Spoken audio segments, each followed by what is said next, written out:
अस्सलाम वालेकुम नाज़रीन, प्राइवेट बिल्डर्स का क्या हुआ हमारा आज का टॉपिक ही है। और इस वीडियो में हम लोग डिस्कस करेंगे कि बहरिया टाउन कराची में जो प्राइवेट प्रोजेक्ट करने वाले वो लोग जो लोग बड़ी तादाद में यहाँ पे हाई राइज बिल्डिंग्स बनाने के लिए प्लान कर चुके थे,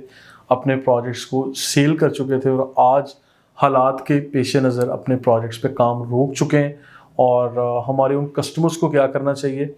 बिल्डर्स को क्या करना चाहिए, मार्केट में जो लोग परेशानी की हालत में आते हैं उनके लिए सद्देबाब क्या किया जाता है, बहरिया टाउन मैनेजमेंट क्या कर रही है, डीलर्स कमेटियां यहाँ क्या कर रही हैं, और इसके अलावा क्या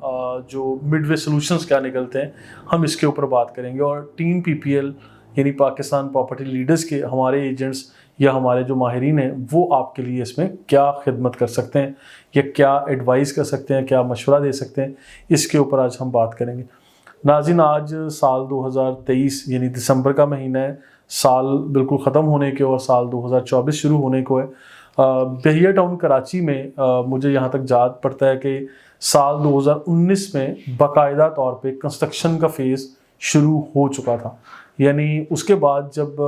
कंस्ट्रक्शन के काम में तेज़ी आई तो हम ये कह सकते हैं कि साल 2020 वो साल था जब कंस्ट्रक्शन रेवोल्यूशन आया बहरिया टाउन कराची के अंदर। बहुत सारे लोगों ने यहाँ पे कमर्शियल प्लॉट 125 गज़ के, 200 गज़ के, 500 गज़, 1000 गज़, 2000 गज़ या इससे बड़े 8000 गज़ के कमर्शियल प्लॉट्स भी ख़रीदे, उसके ऊपर बिल्डिंग्स बनाना शुरू कर दी। कुछ लोग कमर्शियल बिल्डिंग्स बना रहे थे लाइक मिडवे कमर्शियल ए और बी साइड, या कुछ लोग मेन जुनैद एवेन्यू की तरह 100% प्योर कमर्शियल बिल्डिंग्स बना रहे थे। कुछ लोग रेजिडेंशियल कम कमर्शियल बिल्डिंग्स बना रहे थे, जिस तरह से मिडवे के बिल्कुल करीब जहाँ पे लिबर्टी कमर्शियल का प्रोजेक्ट है, या हाई राइज 30 स्टोरी, 22 स्टोरी या 28 स्टोरी तक की बिल्डिंग थीम पार्क कमर्शियल में बनती हैं। तो इस तरह के प्रोजेक्ट्स बनना शुरू हो गए, जिसमें बहुत सारे छोटे बड़े बिल्डर्स के आप लोग नाम जानते हैं। आज इस पर्टिकुलर वीडियो में मैं किसी भी बिल्डर का नाम मेंशन नहीं कर रहा कि कौन बहुत अच्छा बिल्डर है, कौन बहुत कमतर बिल्डर है, या किसने बहुत अच्छा काम किया, किसने फ्रॉड कर लिया, किसने परफॉर्म किया, किसने परफॉर्म नहीं किया। इसका फैसला आप लोगों ने करना है, क्योंकि आप सब जानते हैं जो इन्वेस्ट कर चुके हैं या जिन लोगों ने माजी में इन्वेस्ट किया और आज मार्केट का हिस्सा है, मार्केट से अप टू डेट हैं, आप लोग भी मेरी तरह सब कुछ जानते हैं। ठीक है, मैं आप लोगों को सिर्फ एक चीज़ बताना चाहता हूँ, हमेशा से पुरानी मेरी वीडियोस भी आप लोगों के सामने होंगी। मैं वीडियोस अपलोड करता रहता हूँ इस सारे टॉपिक पे। मैं हर उस शख्स की इज़्ज़त करता हूँ जिनका 125 गज़ का इवन कमर्शियल प्लॉट है और उन लोगों ने प्लॉट लिया, आवाम से पैसा इकट्ठा किया, प्रोजेक्ट को बेचा और उस पैसे को उस बिल्डिंग के ऊपर लगाया और वो बिल्डिंग बना दी। ठीक है, उसमें अगर ताख़ीर का शिकार हुई 2-4 महीने, 6 महीने, 1 साल, कोई बुराई नहीं।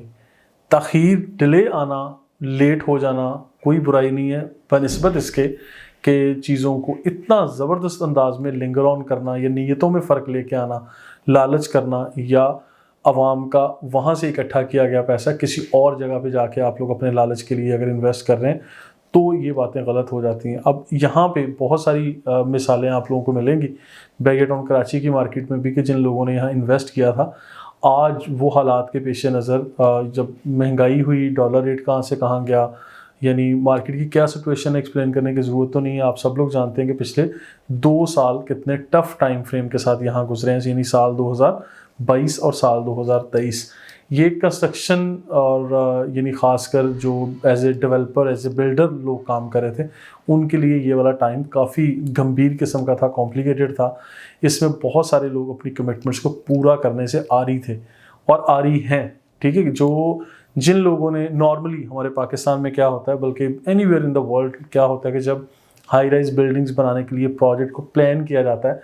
10 to 15%, 20% या 30% तक की मैक्सिमम जो डिफरेंस अमाउंट या एक्सेलेशन चार्जेस हैं उसको लोग अपने प्रोजेक्ट की कैलकुलेशन का हिस्सा बना लेते हैं, क्योंकि वो एक्सपेक्ट कर रहे होते हैं कि पूरे साल में यानी 2, 3, 4 या 5 साल के प्रोजेक्ट में 10, 15 या 20% या 25% महंगाई होगी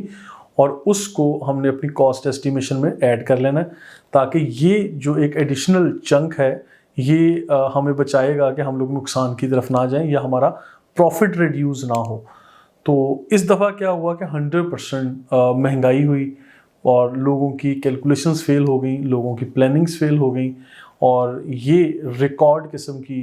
एक महंगाई आई। डॉलर रेट कहाँ से कहाँ चला गया, कोई इंडस्ट्री नहीं बची, हर जगह पे। इवन आप लोग अपने घर में खाने पीने की जो भी चीज़ें लेके आते हैं, आप वहाँ से अगर कैलकुलेशन करनी शुरू कर दें तो हर चीज़ की प्राइस ऑलमोस्ट डबल अप हो गई। तो आप लोग किस तरह सोच सकते हैं कि यहाँ पे काम करने वाले जो बिल्डर्स हैं वो या डेवलपर्स हैं, जिन लोगों के पास आपकी बुकिंग थी, तो उन लोगों की प्राइस डबल नहीं हुई होगी या मटेरियल की डबल नहीं हुई होगी, तो वहाँ भी डबल हुई है। अच्छा, यहाँ आगे अगर फॉर एग्जांपल आपकी बुकिंग किसी एक ऐसे शख्स के पास है, एक ऐसे प्रोजेक्ट में है जो प्रोजेक्ट आज एक ख़ास यानी सेटिस्फैक्ट्री हद तक नहीं बना और आप परेशान हैं, मेरा सिर्फ आप लोगों से मेरा इंटरेक्शन है आप लोगों से, और ये सवाल है कि अगर आप का एक ऐसे प्रोजेक्ट में आप लोगों की इन्वेस्टमेंट है जो अभी एक ख़ास हद तक, ये ख़ास लेवल तक नहीं बना या आपका बिल्डर नहीं बना सका और आप परेशान भी हैं, तो आप लोगों को क्या करना चाहिए। आप लोगों के पास 2-4 हम लोग एस्पेक्ट डिस्कस कर लेते हैं। या तो आप लोग इंतज़ार करेंगे, और इस इंतज़ार की हद क्या होगी ना आप जानते हैं ना मैं जानता हूँ, और इवन आपका बिल्डर भी नहीं जानता, क्योंकि जब आप लोग उनकी टीम को कॉल करते हैं तो वो भी आपको खातिर ख़ास सेटिस्फैक्ट्री जवाब नहीं दे पाते हैं। ठीक है। दूसरा पॉइंट ये कि आप लोग उन्हें कहते हैं जी हमारी अमाउंट रिफ़ंड कर दें। जब रिफ़ंड की तरफ जाते हैं तो आप लोगों की अमाउंट डिडक्शन की तरफ चली जाती है कि हम उस टाइम ये रेट था, आज ये रेट है, पर स्क्वायर फीट कॉस्ट ये थी, अब ये रेट है, अब आपके ऊपर हमारी पॉलिसीज़ अप्लाई होंगी, या हमारे बायलॉज ये कहते हैं, हमारा कानून ये कहता है। और जब प्रोजेक्ट पूरा हो जाएगा, ये 6 साल का या 4 साल या 2 साल का, तो प्रोजेक्ट के आखिर में हम लोग रिफ़ंड देते हैं, इससे पहले नहीं देते। इस तरह की मुख्तलिफ़ किस्म की पॉलिसीज़ आपके सामने आती हैं, और जब बुकिंग करते वक्त आप लोगों के साइन लिए जाते हैं तो उसमें जो बिल्कुल आपकी बुकिंग फॉर्म के पीछे लिखा हुआ होता है या कॉन्ट्रैक्ट का हिस्सा होती हैं इस तरह की टर्मिनोलॉजीज़, तो वो उस वक्त शायद आप लोग बहुत ज़्यादा परवाह नहीं कर रहे होते। हालांकि इस तरह की बहुत सारी चीज़ों को मैंने मल्टीपल टाइम्स अपनी वीडियोज़ में एक्सप्लेन किया हुआ है। खैर, अब वो आप लोग के ऊपर सारे बायलॉज या उनके कवानीन अप्लाई होते हैं। जब आपकी अमाउंट डिडक्ट होती है तो फिर आप लोग उसके बारे में भी कहते हैं कि नहीं, ये भी हमें काबिल कबूल नहीं है। तीसरा पॉइंट ये आता है कि अगर आपको रिफ़ंड की तरफ चला भी जाए आपका केस, तो वो इतना ज़्यादा टाइम दे देते हैं कि प्रोजेक्ट कंप्लीट होने के बाद के कोई साल 2 साल बाद आपको चेक दिए जाते हैं कि आप लोगों को इतना लंबा दुरानिया दे दिया गया, जिसमें आप लोग भी परेशान रहेंगे कि पता नहीं कब हमें मिलेगा, और इस पैसे की वैल्यू ही उस टाइम कुछ नहीं रहेगी। डॉलर रेट क्या था, क्या है, और उस वक्त आने वाले 2 साल में क्या होगा, किसी को कुछ पता नहीं। फिर आखिर में एक और सोल्यूशन आपके पास आता है जो कि टीम पीपीएल भी आपको देती है और मार्केट में काम करने वाले दीगर लोग भी आपके साथ शेयर करते हैं कि आप इस प्रॉपर्टी को जो है वो एडजस्टमेंट की तरफ ले जाएं। यानी ये यहाँ पे आपका टाइम वेस्ट हो गया, एनी हाउ हो गया, वो बेशक बिल्डर ने किया, डेवलपर ने किया, आपने किया, आपसे गलत फैसला हो गया, या किसी के कहने पे आपने किया, वो इवन मेरे कहने पे भी आपने इन्वेस्टमेंट की, या मेरी टीम के कहने पे भी आप लोगों ने इन्वेस्ट किया, ड्यू टू एनी रीज़न कुछ बिल्डर्स डिले में चले गए, लोगों ने नहीं बनाया, या उसके पीछे रीजंस क्या हैं, हम लोग भी वक्तन फ़वक्तन पूछते हैं, चीज़ें आपके साथ भी डिस्कस करते हैं और हम भी करते हैं। अब जब एक मसले का शिकार आप और हम हो गए, तो अब करना क्या है, सोल्यूशन की तरफ जाना है। सोल्यूशन क्या है कि हम लोग ये चाहते हैं कि जो आपकी यहाँ पे की गई इन्वेस्टमेंट है किसी भी XYZ प्रोजेक्ट के अंदर, हम इस इन्वेस्टमेंट को यहाँ से निकालते हैं और एक ऐसे प्रोजेक्ट में डालते हैं जो 80%, 90%, 95% या ऑलमोस्ट 99% जो है वो प्रोजेक्ट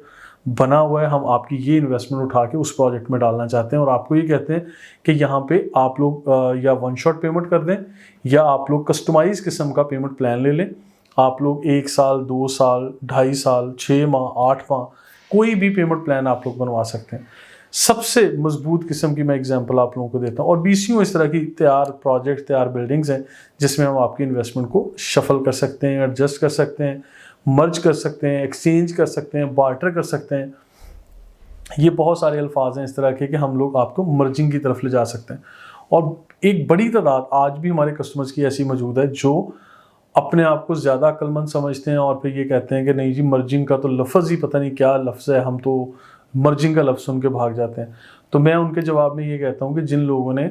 मर्जिंग साल 2019 में या 20 में करवाई थी, आज वो लोग अपने ऑफिसेज, अपने अपार्टमेंट्स या अपनी दुकान या अपना मकान हासिल कर चुके हैं, और वो उसका रेंटल भी इंजॉय कर रहे होंगे, या अपनी नॉन एग्जिस्टिंग प्रॉपर्टी को एग्जिस्टिंग प्रॉपर्टी में एडजस्ट करके वो लोग आगे निकल चुके हैं अपनी ज़िंदगी में। यानी मूव फॉरवर्ड वाला जो बटन है वो दबा के अपनी लाइफ में वो आगे निकल गए, ना कि सिर्फ उसी एक मुसीबत को, एक परेशानी को अपने गले से लगा के उन्होंने रोना नहीं रोया। उन लोगों ने यानी नेक्स्ट ऑप्शन के ऊपर गए और अपनी लाइफ को मूव ऑन वाली सिचुएशन में रखा। तो आप लोगों को भी मेरा यही मशवरा है कि अगर आप भी किसी ऐसी ही सिचुएशन में हैं और परेशान भी हैं, तो आप लोगों को ये चाहिए कि आप लोग ऐसी कॉम्प्लिकेटेड सिचुएशन से निकलिए और आगे चलिए। अब यहाँ पे 2-3 तरह के सवाल ये भी आते हैं। एक ऐसा बिल्डर जिसने आप लोगों से पैसा लिया, यानी आवाम का पैसा इकट्ठा किया और उस प्रोजेक्ट के ऊपर नहीं लगाया, यहाँ पे उस बिल्डर का कसूर है। अगर उस प्रोजेक्ट के ऊपर नहीं लगा तो उस बिल्डर का कसूर है। उसमें मैं भी यही कहता हूँ, आप भी यही कहते हैं, आप और मैं हम लोग सेम पेज के ऊपर हैं। और लेकिन बिल्डर नहीं मान रहा या कोई भी मामला था, उसमें हम लोग हेड ऑफिस में भी कंप्लेन कर सकते हैं, यहाँ बिल्डर डीलर्स कमेटियाँ भी बनी हुई हैं, वहाँ भी बात कर सकते हैं। हम लोग उसी सेम बिल्डर के ऑफिस में जाकर भी कंप्लेन कर सकते हैं कि आप लोग कब इस प्रोजेक्ट को करेंगे। अगर तो वो आपको सेटिस्फाई करने में कामयाब हो जाते हैं, कोई टाइमलाइन देते हैं तो वेल एंड गुड, नहीं होते तो फिर साफ जाहिर है कि कंप्लेन आती है। अच्छा, इसके बाद दूसरा वो बिल्डर है जिन लोगों ने पैसा इकट्ठा किया, आवाम का, बुकिंग्स ली और उस प्रोजेक्ट के ऊपर लगाते रहे, लेकिन बर वक्त उस प्रोजेक्ट को डिलीवर नहीं कर पाए और एक ख़ास स्टेज पे जाके उस काम को रोक दिया। अच्छा, यहाँ पे बात ज़रा समझने वाली है नाज़रीन, कि जिन लोगों ने पैसा भी आपका इकट्ठा किया और उस प्रोजेक्ट को एक ख़ास लेवल पे जाके रोक दिया हालात के पेश नज़र, बहुत सारे आप कस्टमर्स मुझ जैसे भी हैं जिन लोगों ने किसी ख़ास वजह से इंस्टॉलमेंट जमा नहीं करवाई, क्योंकि आप लोग भी मेरी तरह डिस्टर्ब हुए होंगे। बहुत सारे हमारे कस्टमर्स ऐसे हैं, कहते हैं हालात ही ऐसे नहीं, पूरी दुनिया इफ़ेक्ट हुई है तो हम लोग इंस्टॉलमेंट टाइम पे जमा नहीं करवा सकते, हमें इस प्रोजेक्ट से निकलना है। और दूसरा वो लोग जो नाराज़ हो गए जब एक्सलेशन चार्जेस डाले, यानी एक ओवर कोस्ट डाली गई, अप्लाई की गई बिल्डर्स की तरफ से कि 1000 रुपीज़ पर स्क्वायर फिट हम चार्ज करेंगे,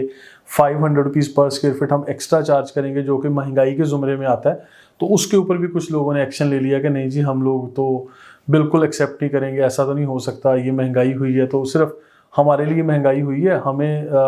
दूध सब्जी सिर्फ महंगी मिल रही है, हाँ हम लोग महंगाई का रोना रोएंगे, लेकिन बिल्डर्स को कोई हक नहीं है, वो ना रोएं। ठीक है, तो यहाँ पे आपको और मुझे समझने की ज़रूरत है, यहाँ पे बिल्डर्स का कसूर नहीं है। यहाँ पे मैं ये कहूँगा कि ये पूरा एक आलमी मसला है, यानी ये पूरी दुनिया में ये हुआ है और सब ने महंगाई का और इन हालात को फेस किया है। आप ये नहीं कह सकते कि बिल्डर्स अपनी जेब से पैसा लगा के आपको प्रोजेक्ट पूरा करके दे देगा। आप लोग एक तो टाइमली अपनी इंस्टॉलमेंट्स पे करें, अगर नहीं कर रहे हैं तो आप कहीं ना कहीं डिफ़ॉल्ट कर रहे हैं, और दूसरा अगर आपके ऊपर कोई हल्के फुल्के चार्जेस इस तरह से अप्लाई किए जा रहे हैं, उसमें मैं बिल्डर्स को सपोर्ट करूँगा, और ख़ासकर सिर्फ उन बिल्डर्स को जो लोग टाइमली अपना काम कर रहे थे और एक ख़ास सर्टन लेवल पे जाके उन लोगों ने काम रोका, और वो भी शायद नॉन अवेलेबिलिटी ऑफ फंड्स की वजह से या महंगाई की वजह से, या जब उनके पास वो पैसा ख़त्म हो गया जो आप कस्टमर्स की तरफ से आना एक्सपेक्टेड था, या कहीं ना कहीं आपकी तरफ से रोका तो उन्होंने काम भी रोक दिया। तो मैं ये समझता हूँ उन बिल्डर्स को, ये मेरी ज़ाती राय है, मेरी इंडिविजुअल, मेरा नाम राना अदनान मुदस्सर है, पाकिस्तान प्रॉपर्टी लीडर्स मेरा ऑफिस है, ये मेरी राय है। मैं फिर कहता हूँ यहाँ पे आपकी राय मेरी राय से मुख्तलिफ हो सकती है, लेकिन मैं आप लोगों को कन्विंस करने का, मशवरा देने का पूरा हक रखता हूँ, और मैं आपको कन्विंस करूँगा भी कि आप लोगों को ऐसे बिल्डर्स को, जो लोग काम करना चाहते हैं, उनको वो डिफरेंस अमाउंट हल्की फुल्की जो भी वो डिमांड कर रहे हैं आपको पे करनी चाहिए, क्योंकि वो आपका मकान, आपका अपार्टमेंट, आपकी दुकान, आपका शोरूम बन रहा है, आपके लिए वो बिल्डिंग बन रही है। उस बिल्डिंग में शायद उस बिल्डर ने नहीं रहना, लेकिन आपने और मैंने रहना है। अगर फॉर एग्जांपल आप लोग वो कॉस्ट बियर नहीं करते, वहाँ पे यानी थर्ड क्लास किस्म की बिल्कुल टाइल लगती है, काम की क्वालिटी में फ़र्क आता है, यानी किचन और वॉशरूम की फिटिंग्स बिल्कुल घटिया किस्म की वो लगा देते हैं, तो भी आप लोगों के लिए और हमारे लिए आने वाले टाइम में परेशानी बनेगी। और अगर वो बिल्डिंग चलें, एक तो है कि वो थर्ड क्लास सी ग्रेड चीज़ें लगा दें, और दूसरा ये कि वो बिल्डिंग बने ही ना, वो तख़ीर का शिकार रहे, कोई डिस्प्यूट में चले जाएं मामला, कोई स्टे ऑर्डर्स आ जाएं, कोई डिस्प्यूट में मामला चले जाते हैं, तो ये वाली सारी चीज़ें भी यानी डिले में जाएंगी, हमारा पैसा, हमारा वक्त, हमारी सारी चीज़ें बर्बादी की तरफ जाएंगी। तो मैं ये समझता हूँ कि हमें कॉम्प्रोमाइजिंग सिचुएशन में आके हालात को समझना है, फेस करना है, देखना है, कस्टमर्स को अपनी जगह पे, बिल्डर्स को अपनी जगह पे, और ना तो बिल्डर्स बिल्कुल यानी ब्लाइंड किस्म की चीज़ें अप्लाई करते जाएं हमारे कस्टमर्स के ऊपर, और इसके पहले ना हमारे कस्टमर्स हर चीज़ से इनकार करते चले जाएं, ऐसा भी नहीं होना चाहिए। एक्सेप्टेबिलिटी हमारी पब्लिक में नहीं है। मैं इस चीज़ के ऊपर बात करता हूँ कि एक्सेप्टेबिलिटी होनी चाहिए, हमें एक दूसरे को समझना चाहिए, स्पेस देनी चाहिए, लॉजिकल अगर कन्विंसिंग पॉइंट्स पे आप लोग कहीं ना कहीं जाके आप लोग एग्री करते हैं पॉइंट्स, हमारे कस्टमर्स भी, बिल्डर्स भी, डेवलपर्स भी और हमारे एजेंट्स भी, तो हमें कहीं ना कहीं कॉम्प्रोमाइज़ करके ऐसी सिचुएशन पे जाना चाहिए और इसके ऊपर काम करना चाहिए। तो मेरी ये राय है आप लोगों के लिए कि हम लोग इसके ऊपर काम भी करेंगे इंशाल्लाह, और ऐसे मशवरे भी आप लोगों को देंगे और इसके ऊपर हम लोग काम भी कर रहे होंगे। हमारे स्क्रीन पर नंबर दिए गए हैं, अगर आप लोग एडजस्टमेंट करना चाहते हैं, मर्जिंग करना चाहते हैं, बार्टर, स्वैपिंग, आप लोग हमारी टीम से रब्ता कीजिए और मैं आप लोगों को ये बताऊंगा। अगर हाँ आप लोग जानना चाहते हैं कोई ख़ास बिल्डर, ख़ास डेवलपर, उनका प्रोजेक्ट आज किस स्टेज पर है, आप उस पर्टिकुलर प्रोजेक्ट के ऊपर वीडियो बनवाना चाहते हैं,